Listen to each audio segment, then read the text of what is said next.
Hey folks, I'm your host, Corey, aka the Hardcore Skeptic, and I've got a few things to let you know before we get to this interview. First off, I want to say thanks to everyone who agreed to be interviewed for this project. I've learned a lot about the arguments against social justice, and I've learned a lot about the answers to those arguments. This project was supposed to be a compilation of various interviews, research, and commentary into one long episode, but after doing so many interviews, I came to the conclusion that I needed to do things differently. So instead, I'm editing and releasing each interview on its own with a final commentary episode on the subject after the interviews are all released. And I think that I'm going to stick with this format going forward into other subjects. I always planned to examine other subjects in the future, and I will do that, and I will do this exact same format, I think. Doing interviews, releasing those interviews, and then commentary in a final episode. This one is a bit short. I tried to aim for about an hour long for most of them, but this one's a bit short. I was still feeling out the process a little bit, and I didn't really know where I was going with things. I hope that I do justice to Trav's points, and that they are just as happy with the interview as I am. They were the first of the interviews that I did, and in that regard, didn't get the same level of quality as some of the others did. You'll be able to hear over the next 20 interviews how my experience increased and my ability to interview improved, I think. I guess that's all the caveats I can give you for now. I hope you enjoy the interview, and I'll do a bit of a breakdown or a few comments after the fact. Enjoy.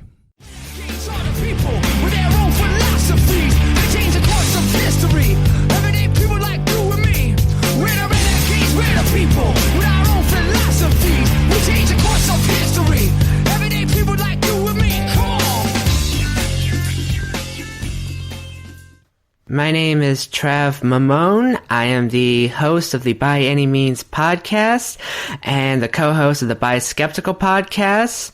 I am a blogger and freelance writer who writes about the intersections of social justice and secular humanism. And to me, social justice is basically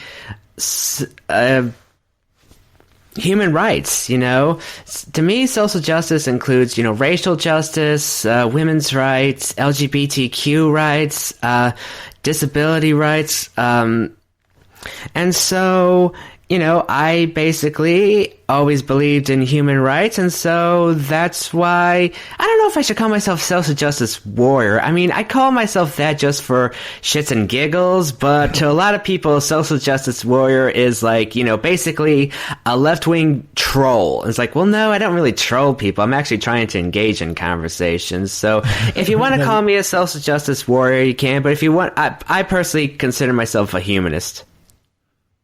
I can appreciate that. I guess, so you said social justice is basically just humanism, right? Yeah, basically. Although, I mean, humanism, we all know, is life philosophy, not just, human rights activism. It's about, how to have a fulfilling life without religious dogma. But I think the worth and dignity of all people and fighting for human rights is part of the humanist lifestyle. Yeah, no, that sounds about right to me. So what do you think of the different groups and how they fit into social justice, like, say, LGBTQ and Black Lives Matter and various other movements? Well, I like to have a more intersectional approach to my social justice work because, let me give you an example. Like, for LGBTQ rights, if I basically just talk all about the stuff I go through as a white queer person, as if, I personify what it means to be, LGBTQ in 21st century. Well, basically, I'm pushing aside and silencing, my LGBTQ friends of color. It's like, if I'm going to fight for my right to exist, I should fight for their right to exist as well. And so everything's sort of intersects in a way where it's like, basically I like to apply sort of a intersectional approach to my social justice activism. So you're not necessarily playing a game of oppression Olympics, as Dave Rubin likes to say? No, because I know that it wouldn't be right for me to say, oh, you think you got problems being a black man living in America. Try being, a queer trans person. It's like, well, no, that's not how it's supposed to work. We're supposed to all work together for each other's liberation. I always like to give this example to people. One of my dear friends is Sincere Carabo, who is the social justice coordinator of the American Humanist Association. He's a straight cisgender black man. I am a white bisexual / pansexual, genderqueer / non-binary trans person. He'll never know what it's like to be afraid to hold his lover's hand in public. I'll never know what it's like to be followed around by security in a store. He'll never have that moment of panic, fear for his life when trying to decide which public bathroom he should use. I'll never have that fear, that moment of panic and fear. I'll never be in fear for my life when a cop pulls me over. We both know this, and so we basically just work together for each other's liberation. That's how it should be, For sure, that sounds pretty reasonable from my perspective. I guess we'll move on to how is social justice an anti-free speech movement? I like to think that you need free speech for social justice activism. Although this is something that I've been thinking about lately. Let's hone in on a specific situation. The so-called free speech crisis on college campuses. Now, I think people like Ben Shapiro, Christina Hoff Sommers, Charles Murray, and of course Melody Yiannopoulos are full of shit. It's not just simply that, they hurt my feelings because they disagree with me. No, they're perpetuating a lot of bullshit. And while I definitely support their legal right to, spout their bullshit, I also believe that bullshit should be called out and squashed. Same with religion, I think that, the Westboro Baptist Church has every legal right to, say that God hates fags but but that's still a horrible idea that needs to be debunked big time. Now, how to do that in a college situation, I don't know yet. I've talked to a few people online. Like, I actually messaged Peter Boghossian about this because he's been talking all about this thing. Right. And I just asked him, I said, there's...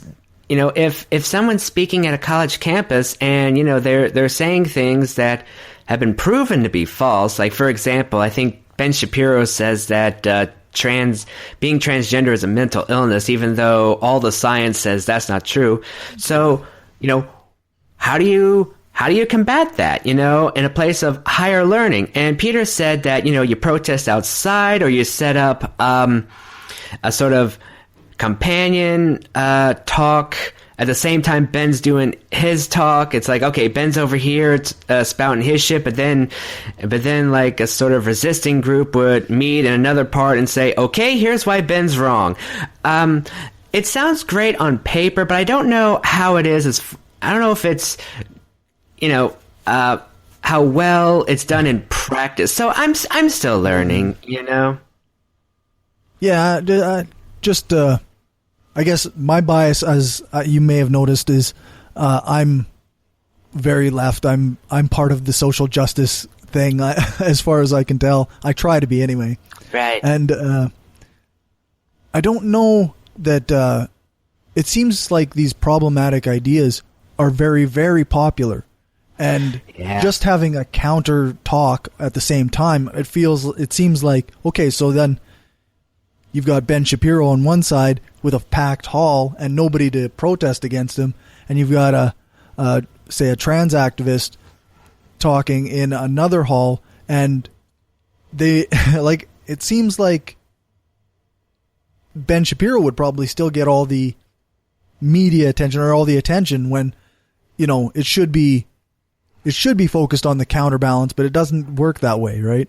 Right, exactly. In the free market of ideas, it seems like ignorance and bullshit are the top sellers.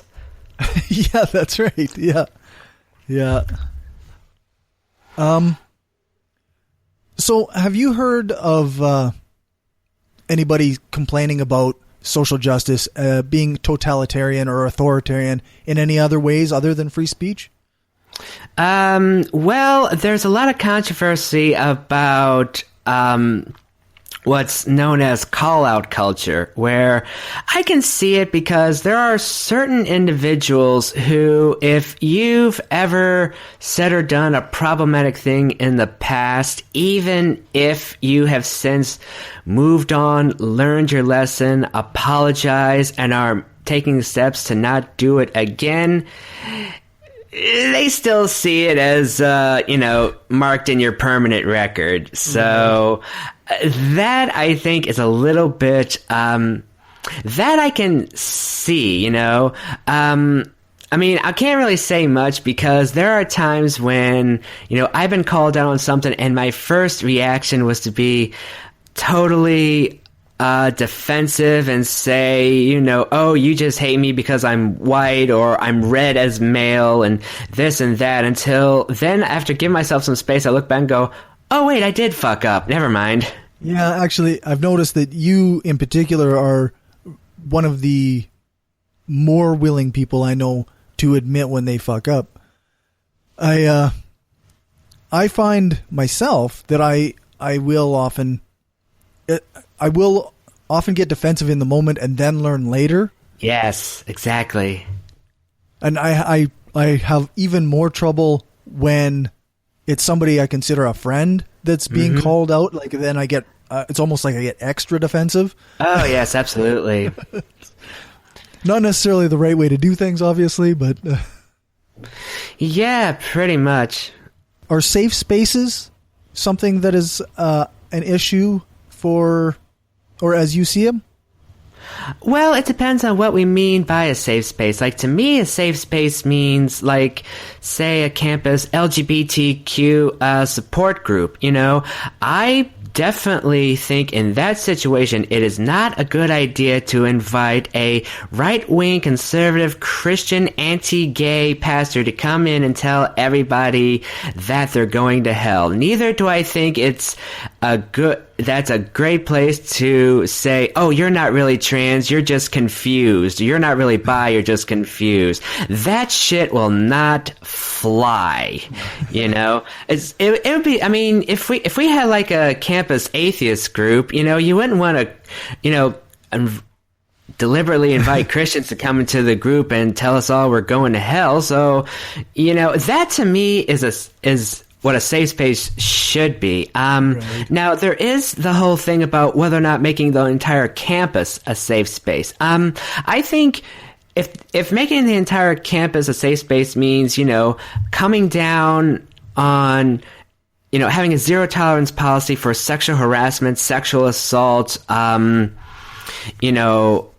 racist attacks or anything like that, I'm all for it. But if it means that, Maryam Namazi can't speak at a college, right, then no. Because, I mean, Maryam Namazi, she's like one of the most at least offensive or at least Islamophobic. I don't really know if offensive and Islamophobic. Let me put it this way. Ayan Hirsi Ali has a lot of anti-immigration political policies, whereas Miriam's very pro-immigration. But I wouldn't let I side more with Miriam's side, but I wouldn't ban either one from speaking at a college campus. Miriam makes it clear that she's talking about Islam as a religion and Islamism as, a political force, not saying, all Muslims are this way or that way. Right. Very similar in some ways to the message Majid Nawaz. Yeah, exactly. Yeah, I find that I quite like some of the things that he says as well, and then other things I don't like as much. But right, exactly.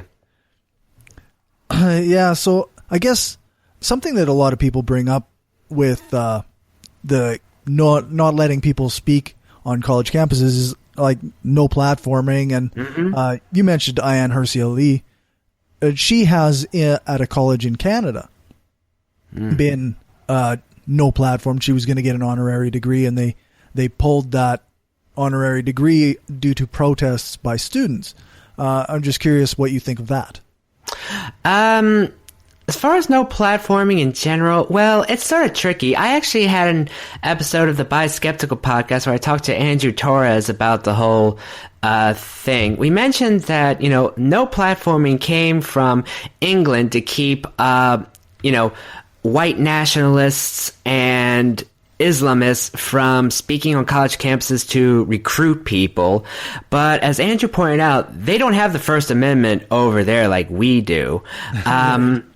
So Andrew said that, when it comes to private institutions, if they want to say, no, we're not having this speaker here, that's perfectly fine. But where it gets tricky when it comes to like state schools, University of Maryland, University of Mississippi, places like that, then they might be like, okay, well, technically you're receiving government money, and so you might be a little bit tricky there as far as the legal aspect. Yeah. Now, when it comes to Milo Yiannopoulos, well, first of all, I don't think he's going to be speaking at any campuses anytime soon. No, probably not. He's kind of gone now, I think. But in those situations, what I would do is, if, like, say, he was going to speak at my local campus, what I would do is I would write a letter to the dean. I would remind him about the time that, Milo basically singled out that trans girl in his one of his speaking gigs, and basically be like, you want transphobia on your campus? Because that's how you get transphobia on your campus, Yeah, that's right. Yeah, and then they have to decide whether or not that's something they want to allow, right? Right, exactly. I don't know if you listened to it, but I was in that debate on this topic of no platforming on university campuses, and I've been doing a lot of digging since, just to research it, and it sounds like most, even private universities, are still government funds. So okay. It begs the question, or I guess it doesn't beg the question. That's not the right use of that term, but it brings up the question that does getting government funds take away their autonomous ability to decide these things? That I'm not sure, to be honest. I'm still looking for the answers, like I told you, Yeah, it's like anything, it's a complicated subject, right? Oh yes, absolutely. So I guess, what do you think of the idea of speech codes?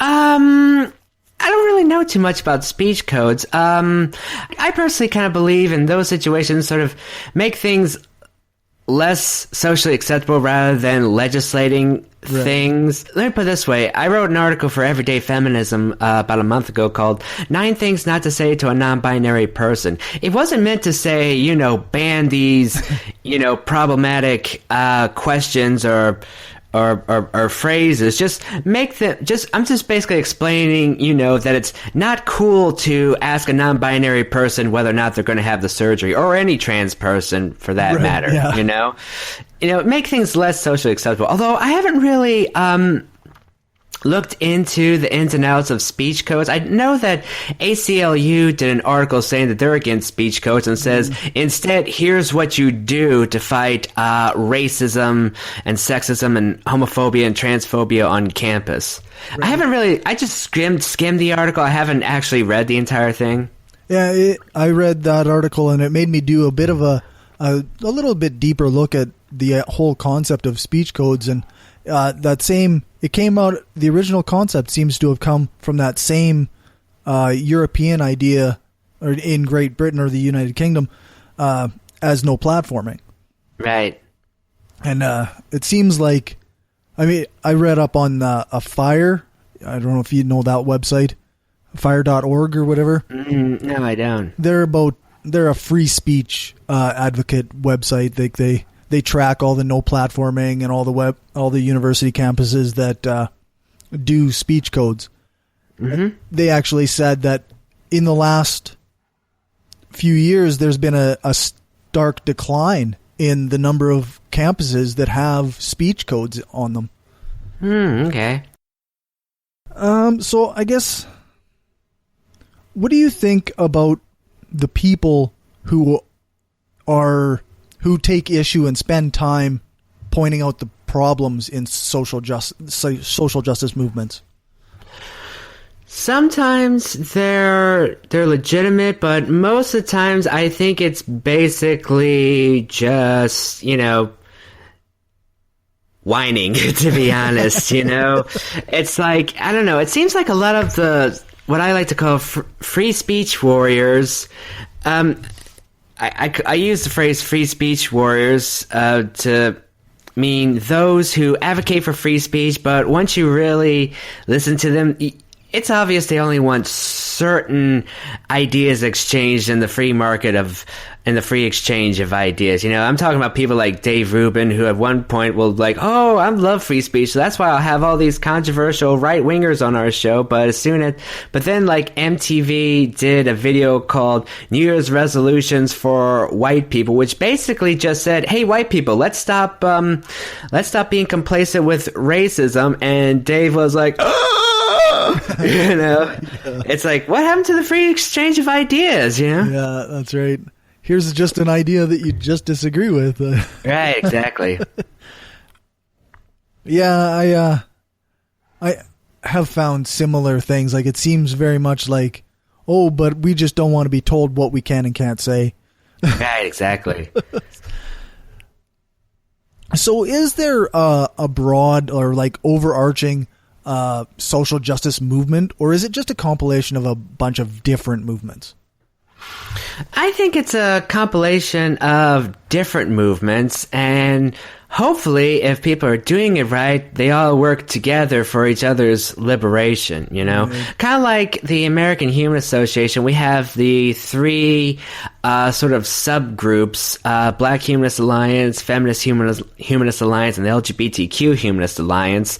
And, we try to all work together for common goods and causes. And so I think that to me is how it's supposed to work. Now, it doesn't always happen, but at least that's supposed to how it works. Right. Yeah, there does still seem to be some conflict on occasion, but yeah, I can see that. So do you think that this is it's an advantage being individualized groups?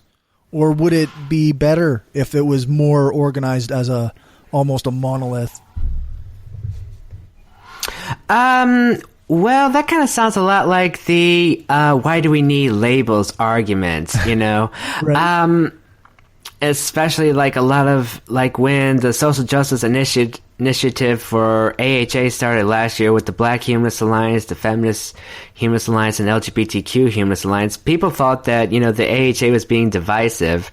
But as our mutual friend Callie Wright, and she probably says this in her segment, we can't fix the problems unless we name them first, sexism is a human rights issue. Women's rights is a human rights issue. But, if your first response to, somebody talking about systemic sexism and misogyny is, something like, oh, why has it got to be just a woman thing? Or like a lot of people say, oh, don't say feminist, say humanist, say egalitarian. It's like, well, that's because I'm not talking about issues that affect you as a man. I'm talking about issues that affect me as a woman, Yeah, that makes sense.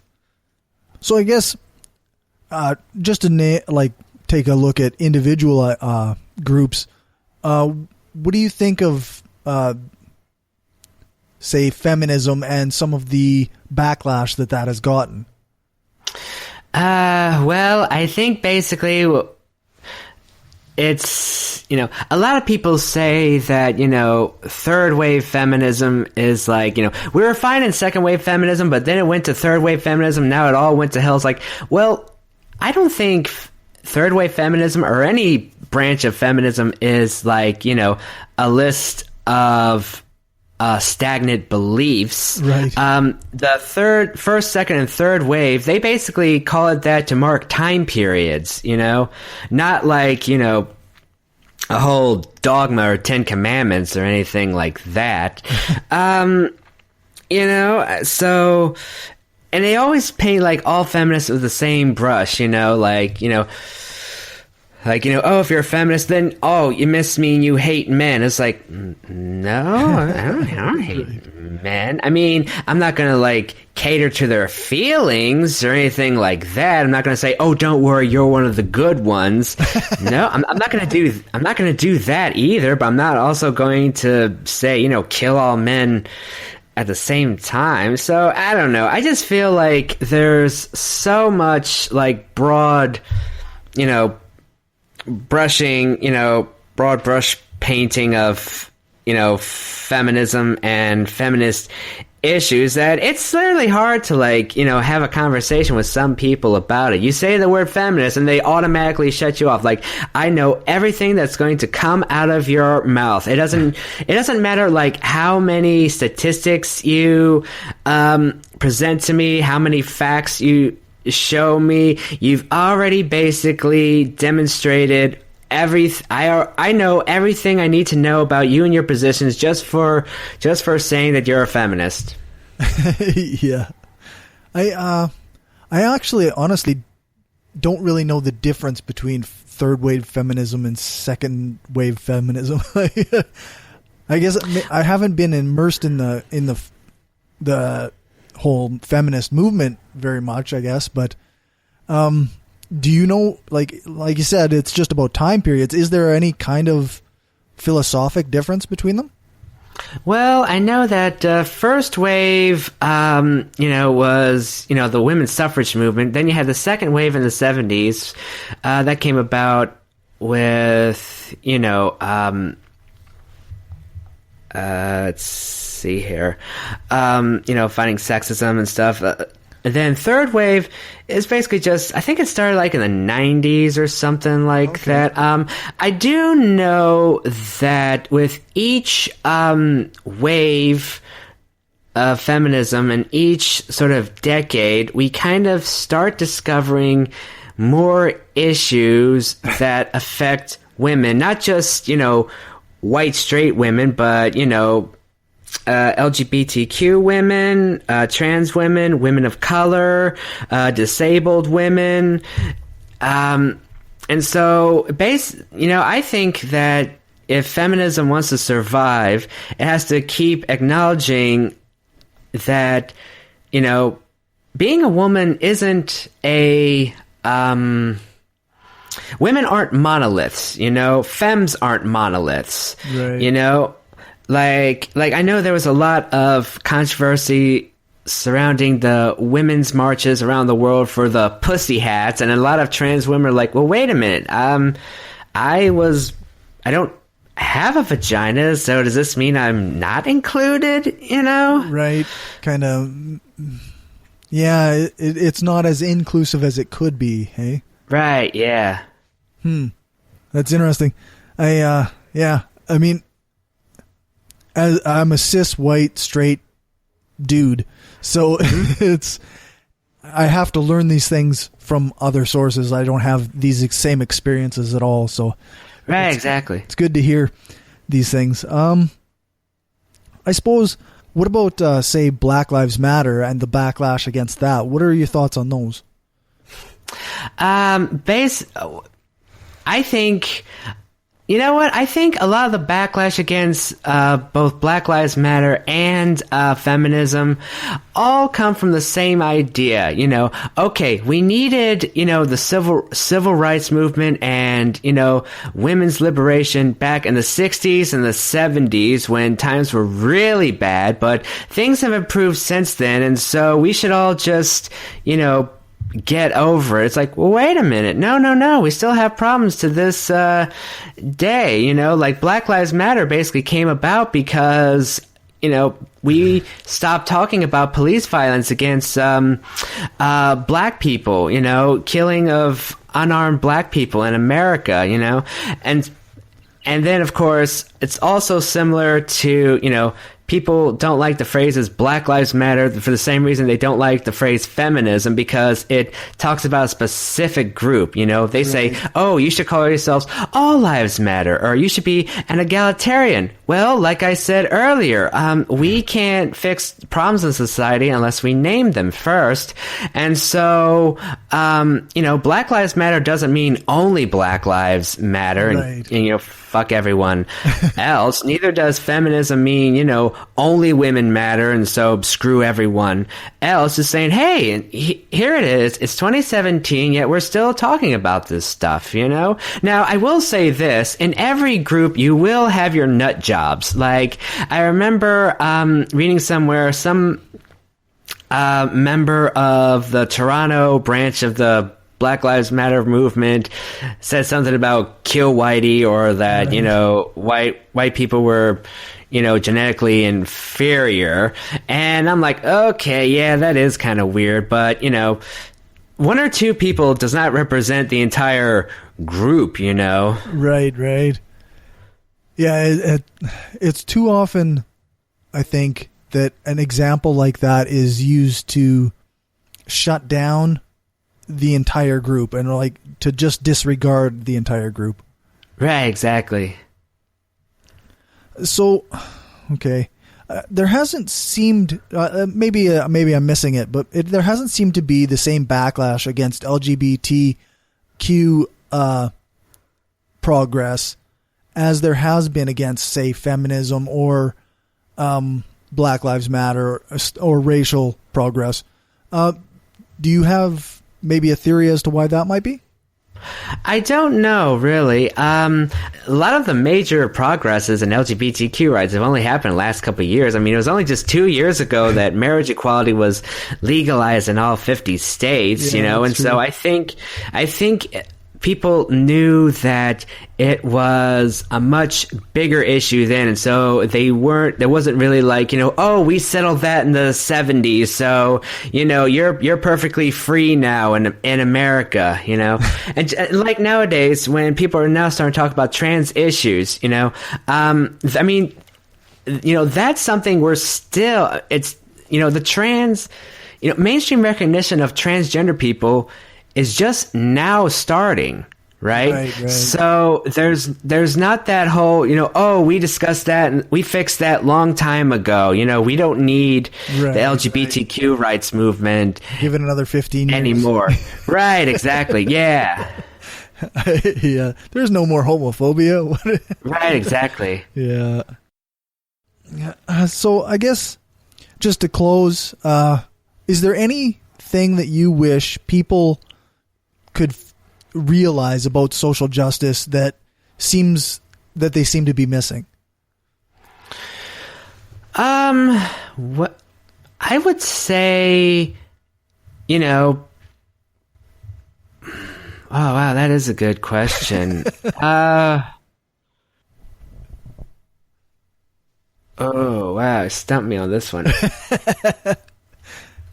I guess I should say, you know, I think there's this thing in society where if, you know, we tend to paint everyone who disagrees with us with a broad brush. And so if some people aren't really into feminism, or they only have a limited knowledge of it, and then that sort of filters the way they perceive other feminists. And so if you hear a feminist say something like, oh, that's problematic, they automatically assume it means, oh, you want to ban that word, or, you think, all men are bad, or something like that. We don't really take a time to really listen to what the other people have to say, Right. Even if the other side is wrong, we still don't take time to listen first. No, that sounds like a good idea to me. So want to list all your plugs and where people can access your writing and whatnot? That would be cool. Okay, sure. Just go to freethoughtblogs.com/byanymeans, and that's by spelled B-I, and there you can read my blog, check out my podcasts, and check out some of the other stuff I've written for other websites. If you want to follow me on Twitter, my Twitter handle is T Mamone. Perfect. Thank you very much. All right. Thank you for having me.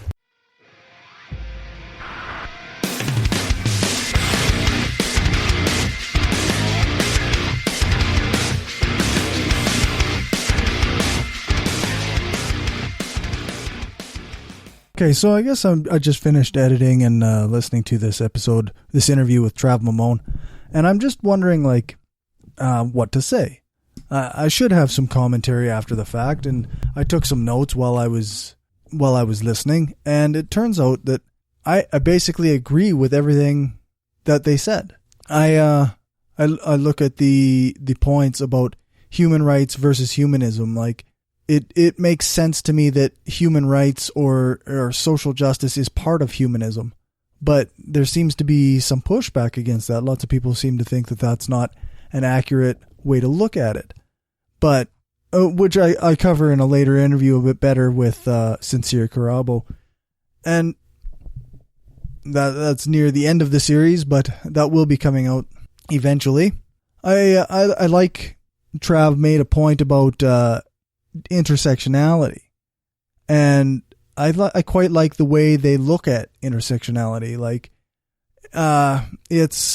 It seems like it should be a cooperation of different people with different experiences and different issues, because each kind of helping each other out and lifting each other up, because not everybody who is trans has the same issues or experiences as a black person, and not everybody who is black or First Nations has the same experience, or and us white people sometimes we don't have the same experience. We don't have many of these same experiences, like white straight cis guys like myself.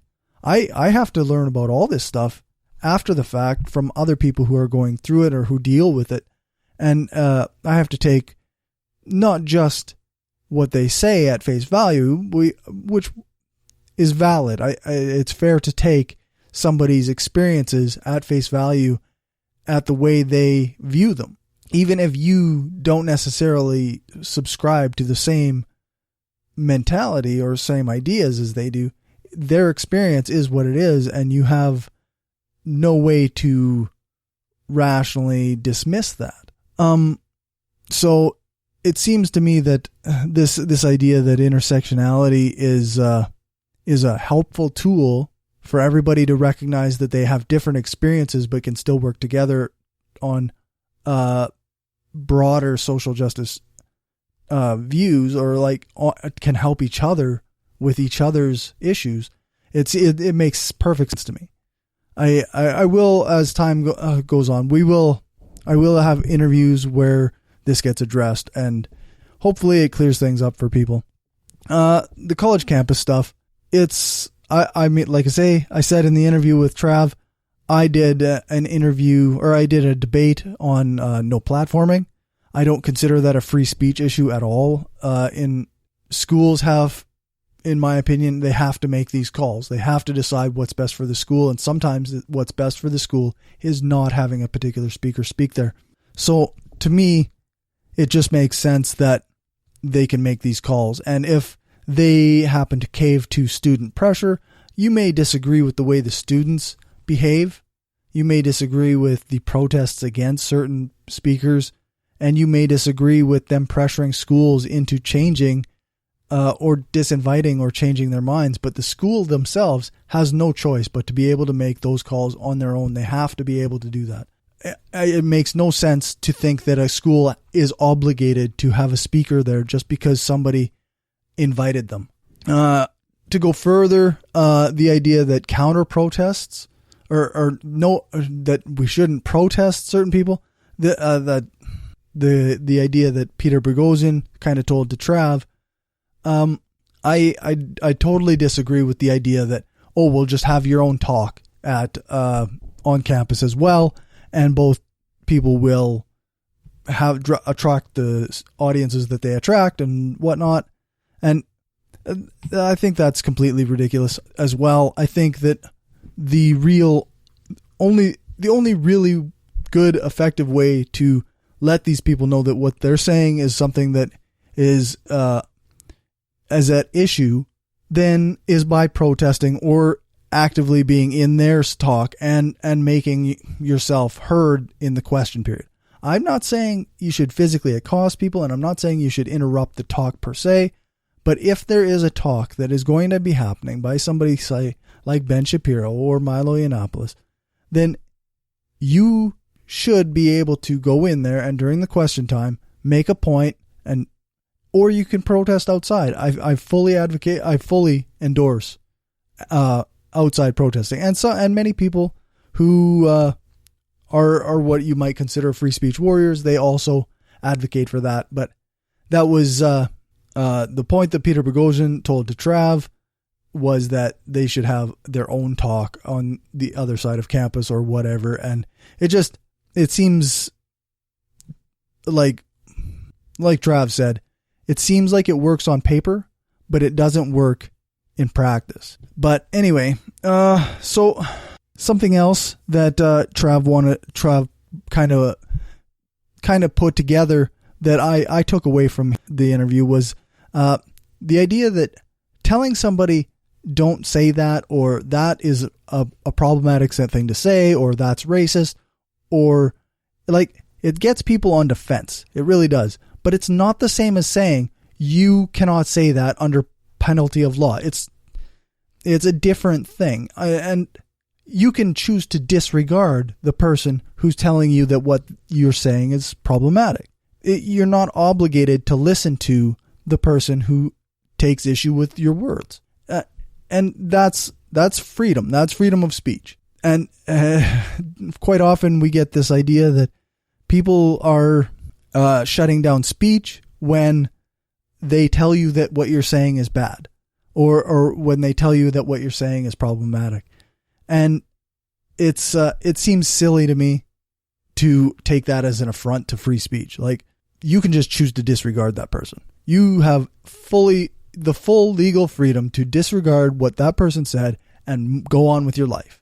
The only reason to get defensive is if you realize that there's something to their statement that what you just said is problematic.